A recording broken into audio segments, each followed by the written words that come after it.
Hello, नमस्ते सभी को। तो अभी आप देख रहे होंगे इसमें राष्ट्रीय गान, राष्ट्रीय गीत इन सब के बारे में पढ़ेंगे। इनफैक्ट ये जो चैप्टर है ना वो नेशनल सिंबल है। और हमने देखा है कि एमपीटीएड वर्ग 3 जो मेंस वाला एग्ज़ाम है उसमें जो चैप्टर दिया है कि है नेशनल सिंबल, राइट्स,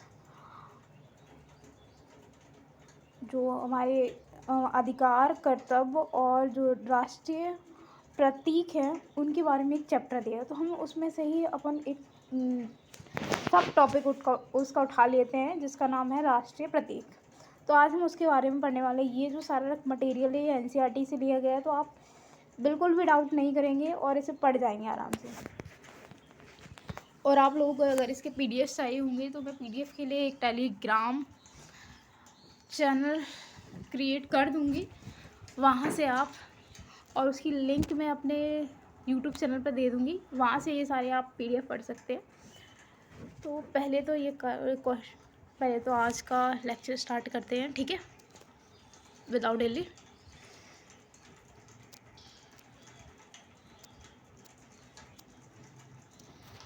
पहले मैं इसे इस वाले फॉर्म में यूज़ कर लेती हूँ। सॉरी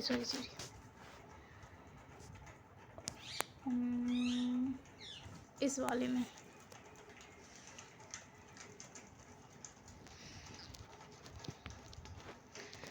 देखो, हम सभी लोग जानते हैं कि भारत एक विशाल देश है। यहाँ विभिन्न प्रकार के धर्मों जातियों के लोग रहते हैं। यहाँ पर हिंदू भी रहते हैं, मुस्लिम भी रहते हैं, सिख भी रहते हैं, ईसाई भी रहते हैं, तो सारे धर्म के लोग रहते हैं। और भी कई प्रकार की भाषाएं भी बोलते हैं, ठीक है। अपने इंडिया में तो पता नहीं कितनी प्रकार की भाषाएं बोली जाती हैं, ठीक है। 22 भाषाएं तो हमारी जो 8वीं सूची है ना उसी में दी गई हैं 22 भाषाओं के बारे में। तो और उसमें जोड़ी भी गई हैं। तो बोडो, डोंगरी, संथाल, नेपाली, ये सारी भाषाएं अपने इंडिया में बोली जाती हैं। तमिल, तेलुगु, उड़िया, ये सारी भाषाएं। और लोग अगर अपन नॉर्थ इंडियन है तो नॉर्थ इंडियन अलग पहनावा रहेंगे। मध्य प्रदेश का अलग है, पंजाब का अलग है, हरियाणा का पहनावा अलग है। तो सभी स्टेट का पहनावा जो है अलग अलग है, उनका खान पान भी अलग है, खान पान में भी डिफरेंस आ जाता है। तो ये देखो, भोजन में भी डिफरेंस आ जाता है। भांति भांति के रीति रिवाजों का पालन करते हैं। अब उनके यहाँ कुछ और त्यौहार मनाए जाते हैं, जैसे वेस्ट बंगाल में मान लो वहाँ पर जो दुर्गा पूजा की जाती है। अभी उड़ीसा में जो जगन्नाथ यात्रा हुई थी, तो ये अलग अलग वहाँ पर ये अलग अलग तरह के कुछ बिग फेस्टिवल होते हैं। इसी प्रकार अलग, जैसे तमिलनाडु में अलग होगा, मतलब साउथ इंडियन में, नॉर्थ ईस्ट में और नॉर्थ में और ईस्ट में, वेस्ट में, ये सारे अलग अलग त्यौहार मनाए जाते हैं। हम अपने देश के पर्व त्योहारों के विषय में अभी पर्व त्योहार तो हमें पढ़ने नहीं है क्योंकि हमारे सिलेबस में है नहीं, तो बस जितना पढ़ना है उतना ही पढ़ना है। क्योंकि ये इसलिए इम्पोर्टेंट हो जाता है कि हमें बच्चों को, जब हम टीचर बन जाएंगे तो हमें बच्चों को बताना होगा ना कि भाई ये राष्ट्रीय ध्वज और राष्ट्रीय ध्वज क्या है, हमारा राष्ट्रीय तिरंगा क्या है, इसका इसमें क्या क्या चीज़ें होती हैं, तो ये वो दिखता कैसा है, इनके बारे में बताएंगे। क्योंकि ये तो बच्चों को पता ही होना चाहिए, इसलिए ये आपको भी पढ़ना होगा। और अगर आपको अच्छे से पता होगा तो ये आप बच्चों को भी अच्छे से बता पाएंगे। देखो, ये जानते हैं कि हमारे देश का एक झंडा है, ठीक है। तो यहाँ से अपन अब पढ़ लेते हैं।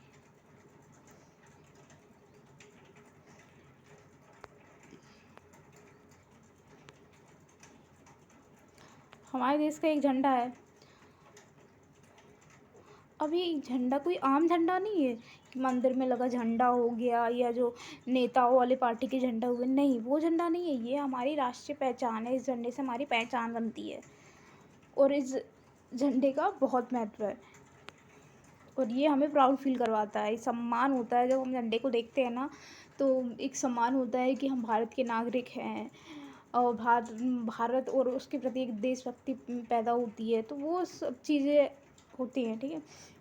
सम्मान का प्रतीक होता है। भारत का भी अपना झंडा है, जैसे बड़े बड़े सरकारी भवनों, सुप्रीम कोर्ट, ठीक है, और संसद भवन पर आपने इसे लहराते हुए देखा होगा, ठीक है। और विदेशों में भी भारतीय दूतावास पर भी तिरंगा लगाया जाता है। राष्ट्रीय और अंतर्राष्ट्रीय खेलों और सम्मेलनों में भी फहराया जाता है। जैसे कि अभी आप ये देख लो कि कोई भी क्रिकेट का खेल हो रहा है तो उसमें भी आप देख लो कि क्रिकेट का खेल अंतर्राष्ट्रीय स्तर पर हो या राष्ट्रीय स्तर पर हो, उसमें भारतीय झंडा फहराया जाता है। जब जीतते हैं तो वो झंडा फहराया जाता है।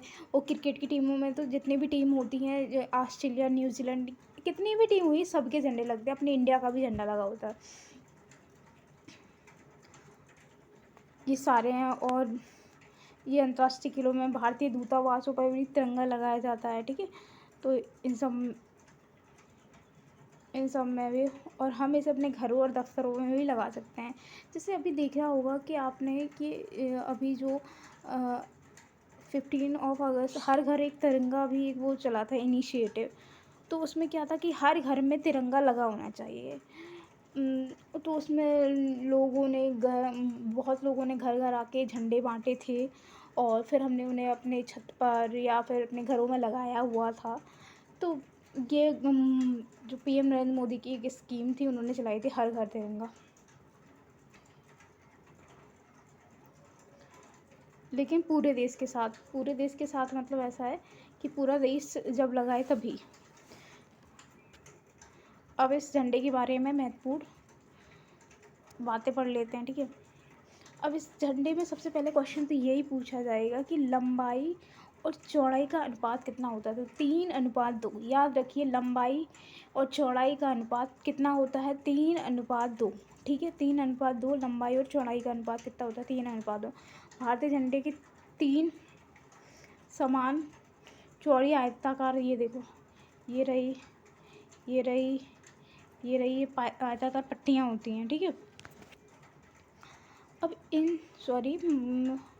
मुझे झंडे को ऐसा नहीं करना चाहिए था, सॉरी फॉर दैट, क्योंकि ये हमारा झंडा है, ये हमारा तिरंगा है और इस पर कुछ भी नहीं कर सकते। ये हमारा, अभी हम यहाँ पर पढ़ लेते हैं।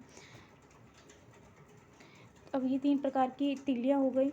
ऊपर वाली कैसी है, केसरिया कलर की या नारंगी, ठीक है। केसरिया नारंगी क्या होता है, और बीच वाली सफ़ेद, और ये कौन सी है, हरी।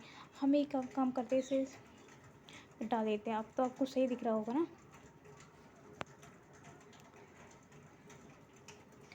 अब इसमें 3 रंग होते हैं, तो तिरंगा क्यों कहा जाता है, क्योंकि इसमें 3 रंग हो गए, ठीक है, इसलिए इसे तिरंगा कहते हैं। इसमें सबसे ऊपर वाला रंग केसरिया होता है, बीच में जो रंग होता है वो वाइट होता है, और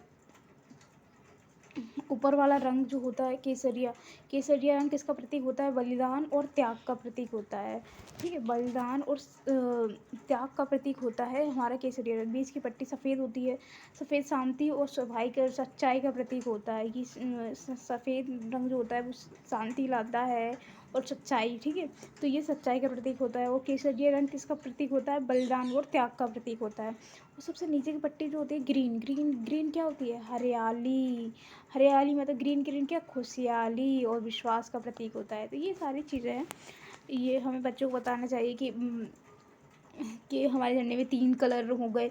ऊपर केसरिया है, बीच में सफ़ेद है, लास्ट में हरा है। तो केसरिया जो हमें बताता है कि बलिदान का प्रतीक होता है, और जो सफ़ेद रंग होता है वो शांति लाता है, और जो हरा रंग होता है वो खुशियाँ, हरियाली, ये सब लाता है। तो ये हमें और बच्चों को दोनों को पता होना चाहिए, इसलिए हमें पढ़ना चाहिए। और बीच की सफ़ेद पट्टी के बीचों बीच नीले रंग का एक चक्र होता है। अभी देखो, इसमें ये देखो, ये जो है ना नीले रंग का चक्र हो गया।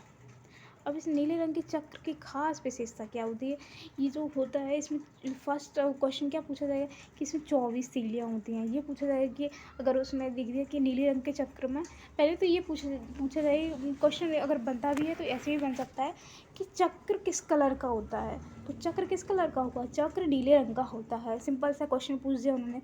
अब पूछ देंगे चक्र में कितनी तीलियाँ होती हैं, तो 24 तीलियाँ होती हैं।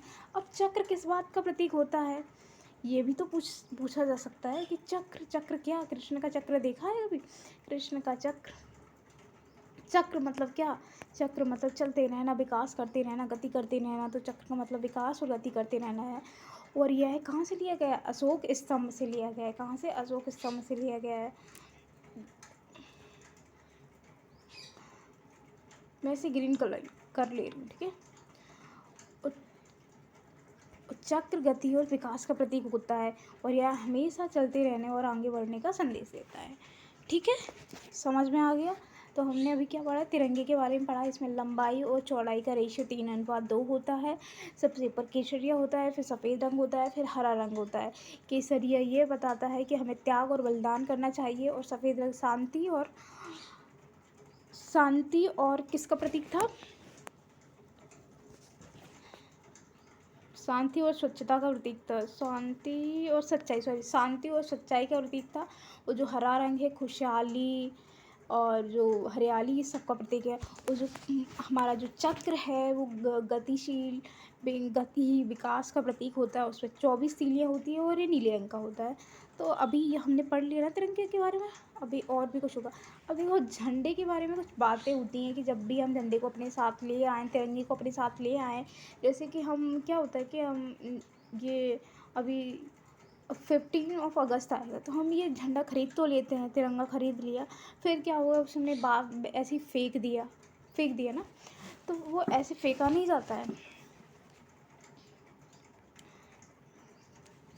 उसके लिए भी उसके लिए भी नियम होते हैं। जैसे कि देखो, इसे हमेशा साफ़ सुथरा रखना चाहिए, ठीक है। और फटा हुआ झंडा नहीं फहराना चाहिए, कभी भी फटा हुआ झंडा मत फहराना। साफ़ सुथरा रखो। झंडा उल्टा नहीं लटकाना चाहिए, मतलब अगर आपने उल्टा लटका दिया, ठीक है, तो उल्टा नहीं लटकाना चाहिए। फहराने के बाद सम्मान से उतर कर तय लगाकर सुरक्षित रखना चाहिए, ठीक है। फहराने के बाद उसे तय लगाकर, मतलब अच्छे से उसे तय लगा दो और उसे सुरक्षित रखो। झंडा फहराते समय केसरिया रंग की पट्टी हमेशा ऊपर होनी चाहिए। ऐसा नहीं कि केसरिया रंग की पट्टी नीचे है तो ऊपर होनी चाहिए, ठीक है। और फिर दूसरे झंडे राष्ट्रीय ध्वज से ऊंचे नहीं लगाए जाने चाहिए।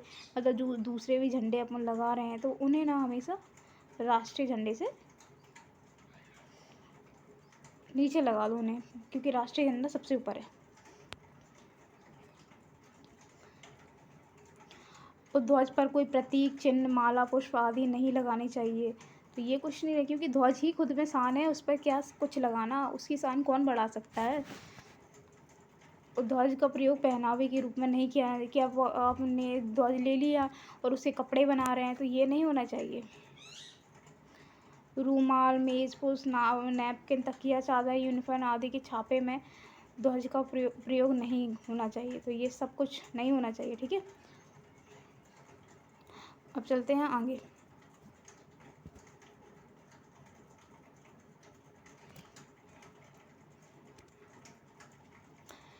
अति गणमान्य व्यक्ति के निधन पर या राष्ट्रीय शोक के दिनों में राष्ट्रीय ध्वज आधा झुकाया जाता है।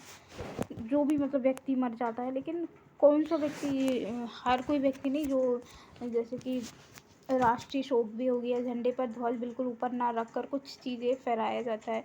डंडे पर ध्वज बिल्कुल ऊपर ना रखकर कुछ नीचे फहराया जाता है, मतलब आधा झुक जाता है। जैसे राष्ट्रपति की मृत्यु भी हो गई तो उनके समय जो झंडा है वो झुकाया जाता है। तो ये सब कुछ होता है, ठीक है। महत्वपूर्ण व्यक्ति मर गए। राष्ट्रीय ध्वज का किसी भी प्रकार में अपमान में या निरादर अपराध है, तो उसका अपमान किया गया है तो वो एक अपराध माना जाएगा। इसलिए बच्चों को सिखाएं और खुद भी सीखें कि राष्ट्रीय ध्वज का आप कभी भी अपमान ना करें। अब राष्ट्रीय चिन्ह क्या होता है? भारत का राष्ट्रीय प्रतीक सारनाथ से मिली अशोक की लाट स्तंभ से लिया गया है। अब भारत का राष्ट्रीय प्रतीक है, ठीक है, वो कहाँ से लिया है? अशोक की लाट स्तंभ से लिया गया है, ठीक है। अब इस चिन्ह में 4 सिर है। अब क्वेश्चन ये भी पूछा जाता है कि इस चिन्ह में कितने सिर होते हैं? तो 4 सिर होते हैं। अभी अपन ऐसे याद रख सकते हैं कि ये हो गया ना, चारों दिशाओं में राष्ट्रीय चिन्ह का उपयोग किया जाता है, तो ऐसे याद रख सकते हैं कि 4 सिर होते हैं उसमें। और ये पता ही होना चाहिए अपन को ये सारी चीज़ें। तो वैसे भी एक पत्थर पर कमर मिलाकर बैठे होते हैं, ठीक है। तो ये कमर मिलाकर, इसमें 4 सिंग होते हैं, लेकिन किसी भी ओर से देखने पर 3 ही दिखाई देते हैं। 3 ही दिखाई देंगे। इसके आधार पट्टिका पर 24 तीलियों वाला इस चक्र होता है और इसमें भी 24 तीलियों वाला एक चक्र है। चक्र के पूर्व में एक हाथी भी होता है, पश्चिम में सांड होता है, उत्तर में सिंह है, दक्षिण में घोड़े की उभरी हुई मूर्तियाँ हैं। तो आप देखिए इसमें कौन कौन सी, पहले 4 तो शेर ही हो गए। अब इसमें क्या है, यहाँ पे पूर्व में क्या हो गया, हाथी, और ये पश्चिम में क्या हो गया, सांड, ठीक है, और उत्तर में क्या हो गया, सिंह, और दक्षिण में क्या हो गया, घोड़ा।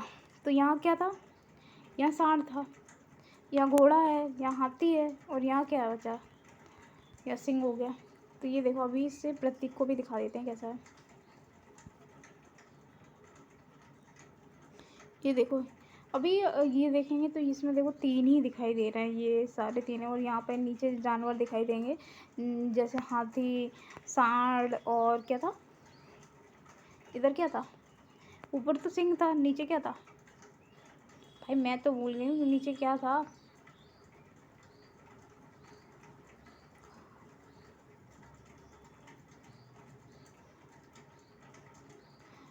नीचे घोड़ा।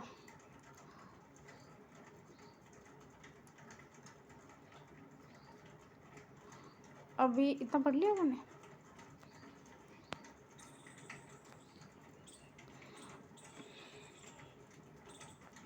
अब राष्ट्रीय चिन्ह जहाँ भी छपा होता है उसमें क्या लिखा होता है, उसमें लिखा होता है सत्यमेव जयते, यानी सत्य की सदा विजय होती है, मतलब सत्य की सदा विजय होती है, वो लिखा होता है इसमें।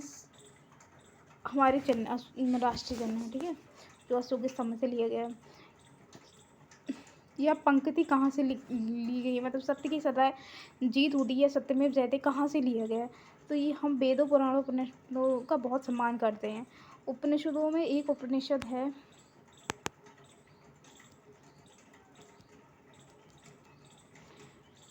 उपनिषद कौन सा है, मुंडको उपनिषद, ठीक है। तो ये सत्यमेव जयते कहाँ से लिया है, मुंडको उपनिषद में। क्वेश्चन आएगा कि सत्यमेव जयते कहाँ से लिया गया, तो मुंडको उपनिषद में। और सत्यमेव जयते का अर्थ क्या होता है कि सत्य की हमेशा विजय होती है, तो ये है, और इसी उपनिषद में लिखा गया है।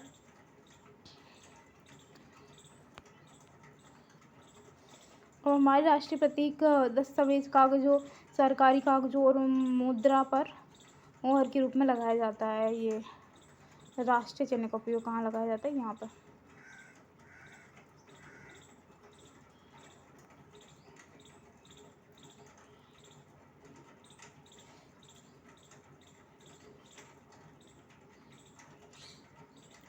अभी ये देखो, भारतीय मुद्रा का चिन्ह भी है, इसमें लिखा है कि हम पहले ऐसे लिखते थे लेकिन अब हम इसे रुपए के रूप में लिखते हैं, ठीक है, जो रुपए की जगह लिखा जाता है। तो रुपए का चिन्ह ये हो गया कि ये रुपए का चिन्ह है, ये देखो रुपए का चिन्ह। अभी एनसीईआरटी में जितना दिया है उसमें पढ़ सकते हैं, बाकी हम इसका और भी डिटेल गूगल से पढ़ सकते हैं। राष्ट्रीय पशु क्या है, राष्ट्रीय पशु के बारे में, ये रहा राष्ट्रीय पशु, ये आ गया हमारा बाघ। भारत का राष्ट्रीय पशु क्या है, बाघ है। बाघ बहादुरी और शक्ति का प्रतीक होता है, ठीक है। बाघ किसका प्रतीक होता है, बहादुरी और शक्ति का प्रतीक होता है। यह अपनी शालीनता, फुर्ती के लिए भी जाना जाता है, और इसे राष्ट्रीय पशु इसलिए भी माना जाता है कि देश की जनता को शक्ति और स्वाभिमान का अनुभव हो, ताकि देश की जनता बाघ जैसी बहादुर और शक्तिशाली बने, ठीक है, स्वाभिमानी हो। बाघ पर्यावरण के संरक्षण में भी महत्वपूर्ण भूमिका निभाता है। बाघ का शिकार करना कानूनी अपराध है, यदि कोई ऐसा करता है तो उसे सज़ा मिल सकती है, ठीक। चलते हैं नेक्स्ट पे। ये आ गया अपना राष्ट्रीय पक्षी मोर, मोर मयूर, ठीक है। भारत का राष्ट्रीय पक्षी क्या है, मोर है। मोर बहुत सुंदर और रंग बिरंगा होता है। सावन के महीने में खुशी से नाचते हुए मोर बहुत सुंदर लगते हैं, ठीक है। हमारे साहित्य में लोक कथाओं और दंत कथाओं में इसका विशेष स्थान है। हमें अपने राष्ट्रीय पशु बाघ और राष्ट्रीय पक्षी मोर के संरक्षण के उपाय करने चाहिए।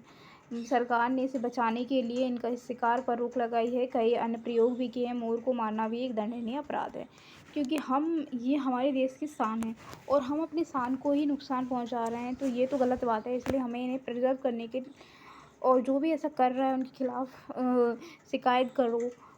कहीं भी देख रहे हैं तो उनकी फटाक से उन्हें रोको, ऐसा कर सकते हैं हम।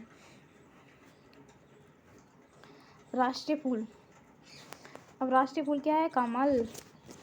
और भारत का राष्ट्रीय फूल कौन सा है? कमल। कमल का फूल कीचड़ में खिलता है ना, लेकिन कीचड़ से गंदा नहीं होता है, अपनी पवित्रता और सुंदरता बनाए रखता है और हमें खुशी देता है। इससे यह संदेश मिलता है कि बुराइयों और विपरीत हालात में रहते हुए भी हमें अपनी अच्छाइयाँ बनाए रखनी चाहिए तथा सबको अपने गुणों से खुश रहना चाहिए।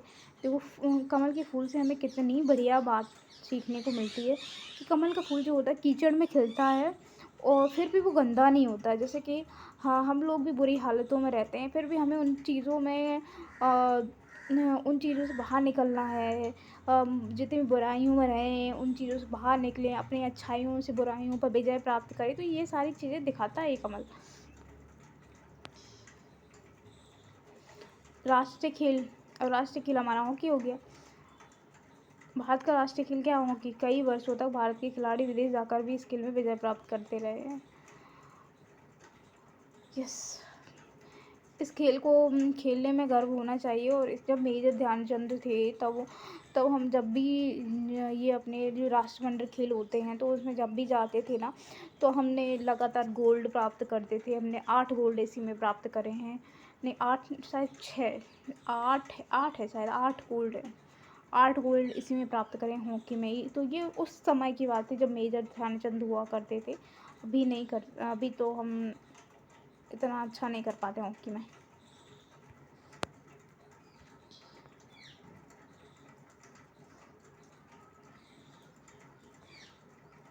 तुम्हारा ख़त्म हो गया? यही था थोड़ा बहुत। अभी इसके क्वेश्चन लगा लेते हैं क्या क्या है।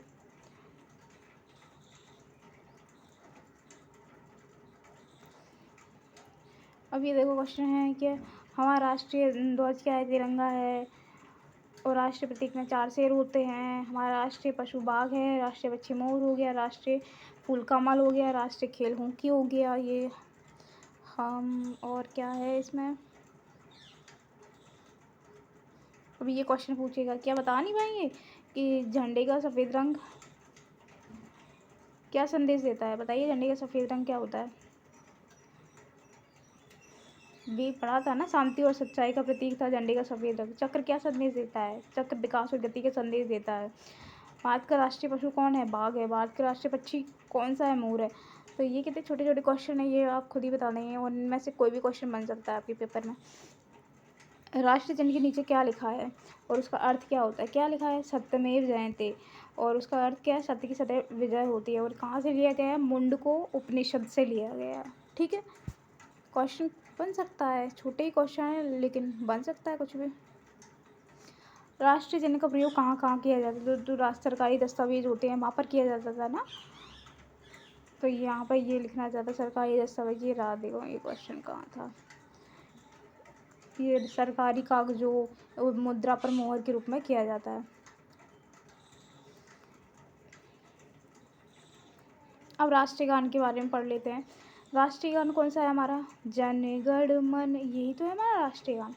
ये अभी इसको ये ऐसा बना, इसके लिए कुछ नियम है कि इन्हें खड़े होकर ही गाना चाहिए और ये 52 सेकंड का होता है। 52 सेकंड में ही पूरा कर लो, ठीक है। राष्ट्रीय गान हमारा जनगण मन है। जनगण मन और सभी राष्ट्रीय त्योहारों अवसरों पर गाया जाता है। इनफैक्ट जब क्रिकेट शुरू होता है तब भी उसमें गाया जाता है।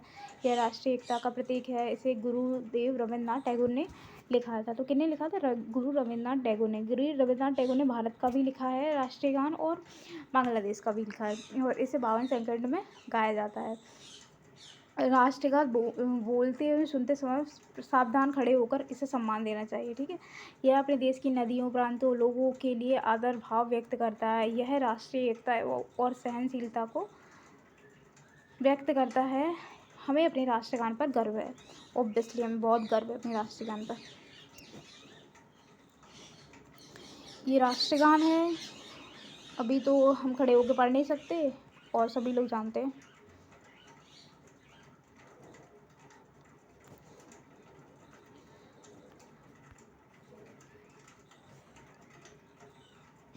अब राष्ट्रीय गीत बताते हैं। देशभक्ति के कई गीत आपने सुने होंगे। क्या आपको पता है कि हमारा राष्ट्रीय गीत कौन सा है? तो राष्ट्रीय गीत कौन सा होता है? राष्ट्रीय गीत को वंदे मातरम, ठीक है। वंदे मातरम जो किसने लिखा था? बंकिम चंद्र चटर्जी ने, ठीक है, बंकिम चंद्र ने लिखा था।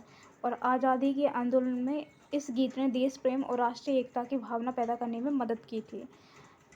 और ये देखो राष्ट्रीय गान वंदे मातरम सुजलाम सुफलाम मलयज शीतलम सस्य श्यामलम मातरम। ये हमारा ये पूरा देखो। अभी हम देख रहे हैं अगर इसका सॉरी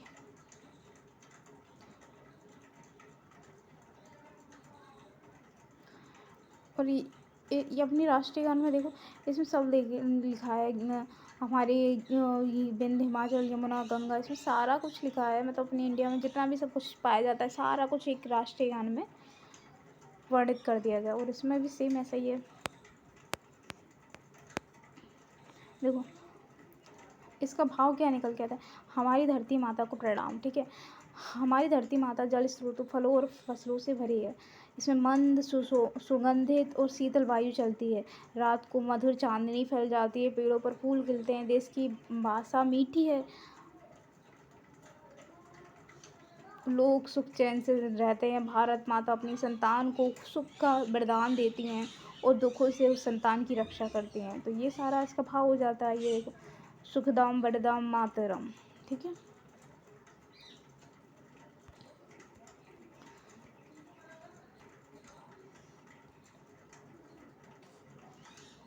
अभी हम पहले ये पढ़ लेते हैं, हमारे राष्ट्रीय पर्व कौन से हैं। अब 15 अगस्त, अब ये 15 अगस्त आएगा। तो 15 अगस्त को क्या होता है? हमारे देश का आज़ादी का दिवस है। 26 जनवरी 2 अक्टूबर ये देश के क्या है? राष्ट्रीय पर्व हैं। 15 अगस्त 1947 को भारत आज़ाद हुआ था, ठीक है, अंग्रेज़ों की गुलामी से। इसलिए 15 अगस्त को आज़ादी दिवस मनाते हैं। स्वतंत्रता दिवस 26 जनवरी 1950 को हमने संविधान को अपनाया था, ठीक है। तो इसलिए हम इस 26 जनवरी को हम 26 जनवरी को हम कौन सा दिवस मनाते हैं बताओ? रिपब्लिक डे तो मनाते हैं। रिपब्लिक डे को हिंदी में क्या बोलते हैं? गणतंत्र दिवस मनाते हैं। और 2 अक्टूबर को भारत का राष्ट्रीय महात्मा गांधी को तो गांधी जयंती मनाते हैं। महात्मा गांधी ने अहिंसा का मार्ग बनाकर देश को आज़ादी दिलाई थी।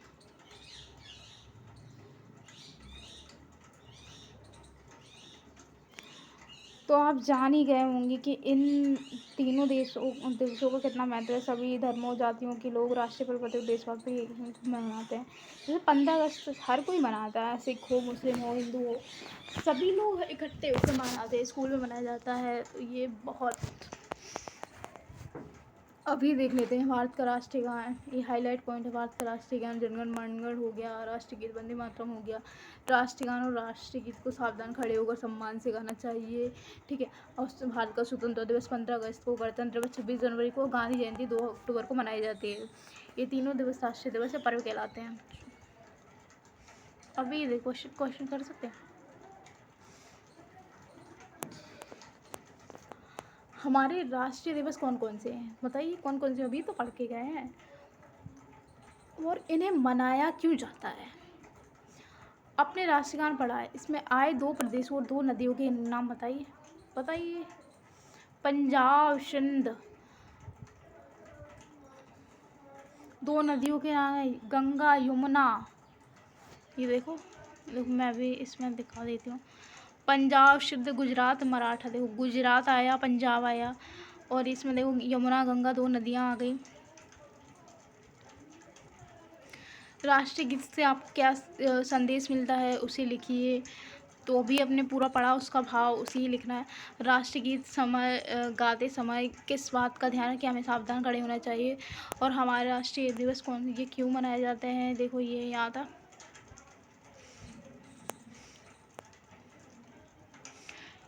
ताकि ये हमारे अंदर भी देश की भावना पैदा करें, है ना। इसीलिए तो मनाते हैं ये इस जो क्या राष्ट्रीय दिवस ना, ये राष्ट्रीय दिवस हमें दिखाते हैं कि हमने कैसे कैसे ये मतलब देश को आज़ाद करने के लिए, या देश के जो इम्पोर्टेंट पर्व हैं हमने कैसे कैसे अंग्रेज़ों से गुलामी प्राप्त की। 15 अगस्त का अपना महत्व है, 26 जनवरी का अपना महत्व है, और गांधी जी का अपना महत्व है। तो ये हमें कुछ ना कुछ सिखाते हैं, इसलिए हम बताते हैं कि इसमें देखो सभी लोग, सभी जाति धर्म के लोग एक साथ खड़े होकर एक त्यौहार को मनाते हैं। तो ये कि एकजुटता भी दिखाते हैं, यूनिटी दिखा रहे हैं, और देशभक्ति की भावना पैदा करते हैं। तो ये सारी चीज़ें हो गई। अभी हम चलते हैं नेक्स्ट। अभी छोटा छोटा पढ़ ले। हमारे राष्ट्रपति हमें मिलजुल कर रहने और समानता का संदेश देते हैं, ठीक है। राष्ट्रपति हमें मिलजुल कर रहने और समानता का संदेश देते हैं। हमारे राष्ट्रीय गान, राष्ट्रगीत हमें देशभक्ति की भावना से भर देते हैं। हमें राष्ट्रीय पशु बाघ और राष्ट्रीय पशु मोर की रक्षा करनी चाहिए, ठीक है। हमें अपनी राष्ट्रीय भाषा हिंदी का प्रयोग गर्व से करना चाहिए। वैसे मैं आपको बता दूं, हमारी की राष्ट्र की भाषा हिंदी नहीं है, ठीक है। हिंदी को कोई राष्ट्रीय भाषा की मान्यता दी ही नहीं गई है, क्योंकि हमारे देश में अलग अलग लैंग्वेज हैं। अगर हमने हिंदी को दे दिया गया तो सारे देश, जो सारे राज्य वाले हैं वो हिंदी नहीं बोलते, इसलिए हिंदी को राष्ट्रभाषा की दर्जा नहीं दी गई। हम सब अपने घरों और दफ्तरों पर राष्ट्रीय झंडा फहरा सकते हैं, लेकिन सब एक साथ फहराएं, लेकिन पूरे सम्मान के साथ, ठीक है।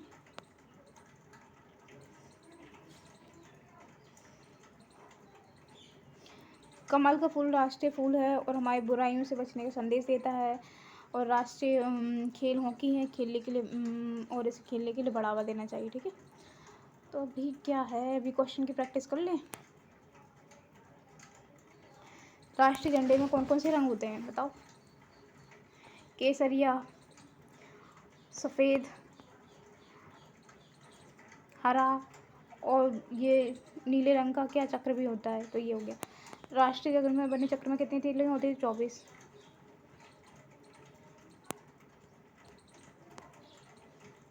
कितनी तीलियां हो गई? 24। राष्ट्रीय गान किसने लिखा? किसने लिखा था? रविंद्रनाथ टैगोर ने, ठीक है।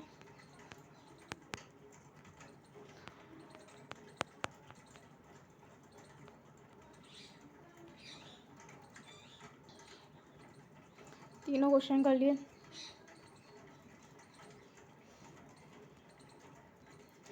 राष्ट्रीय झंडे के बीचों बीच में क्या बना हुआ है? ना तो फूल बने हुए, ना चरण, ना मोर, काम चक्र बना हुआ है। हमारा राष्ट्रीय खेल कौन सा है? हॉकी। 2 अक्टूबर को क्या मनाया जाता है? गांधी जयंती। गांधी जयंती की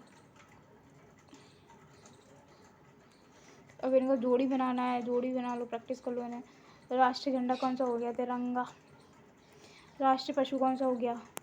बाघ। राष्ट्रीय पक्षी कौन सा हो गया? मोर। राष्ट्रीय फूल कौन सा हो गया? कमल। राष्ट्रीय खेल हॉकी। राष्ट्रीय गीत वंदे मातरम।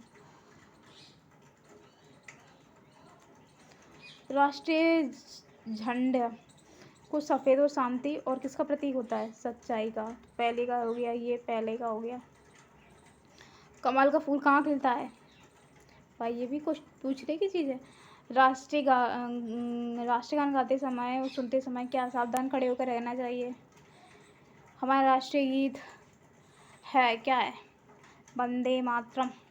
15 अगस्त 1947 को हमारा देश आज़ाद हुआ था। ये क्वेश्चन हो गया।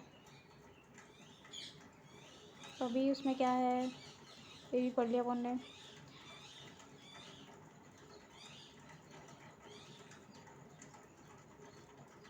इनके महत्व बारे में बता सकते हैं गांव वाले को क्या, अपन को तो स्कूल में पढ़ाना है, तो अपन को ये बच्चों को बताना पड़ेगा।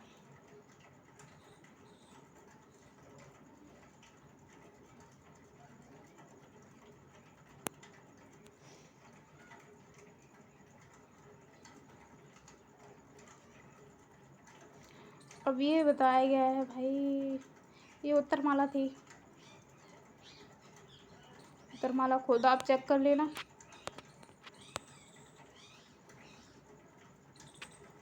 Thank you so much. तो क्लास डिसमिस क्लास, मिलते हैं फिर से नेक्स्ट लेक्चर में।